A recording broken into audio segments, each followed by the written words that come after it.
राधे राधे, जय श्री कृष्णा, जय सीताराम। आज सुनिएगा कार्तिक मास महात्म का 8वां अध्याय। बोलिए तुलसा मैया की जय, विष्णु भगवान की जय। नारद जी ने कहा कि हे राजन, अब मैं कार्तिक मास के इस व्रत की उद्यापन विधि बतलाता हूँ, ध्यान पूर्वक सुनिए।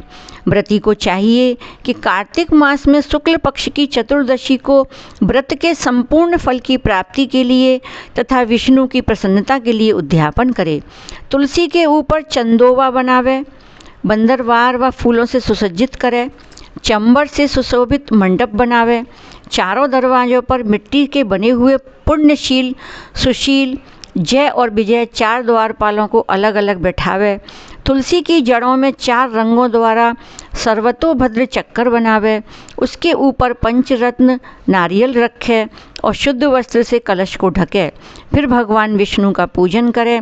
द्वादशी को भगवान विष्णु जागे थे, त्रयोदशी को देवताओं ने उनके दर्शन किए थे, चतुर्दशी को देवताओं ने उनका पूजन किया था, इसलिए भगवान विष्णु की उद्यापन पूजा की जाती है।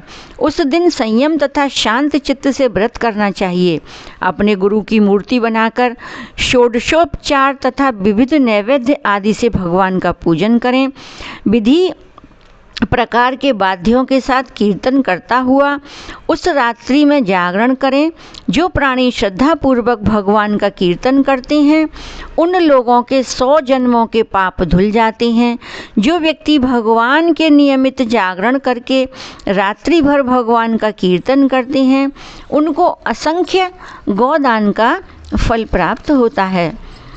जो लोग भगवान की मूर्ति के सामने नृत्य गान करते हैं उनके अनेक जन्मों के एकत्रित पाप नष्ट हो जाते हैं। जो लोग भगवान के सम्मुख बैठकर कीर्तन करते हैं, वंशी आदि बजाकर भगवत भक्तों को प्रसन्न करते हैं और भक्ति से रात्रि भर जागरण करते हैं, उसे करोड़ों तीर्थ करने का फल मिलता है।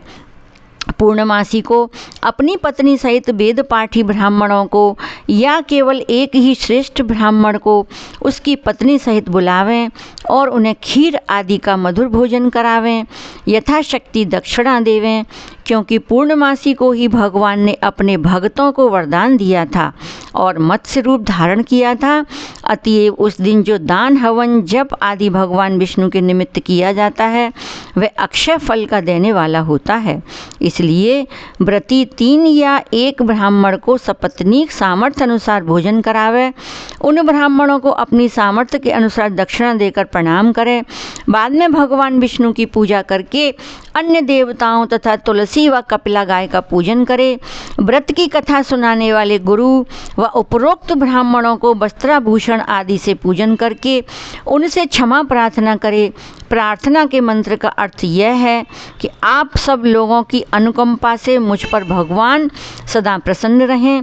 इस व्रत को करने से मेरे 7 जन्मों के किए हुए पाप नष्ट हो जाते हैं और मेरी संतान चिरंजीवी हो।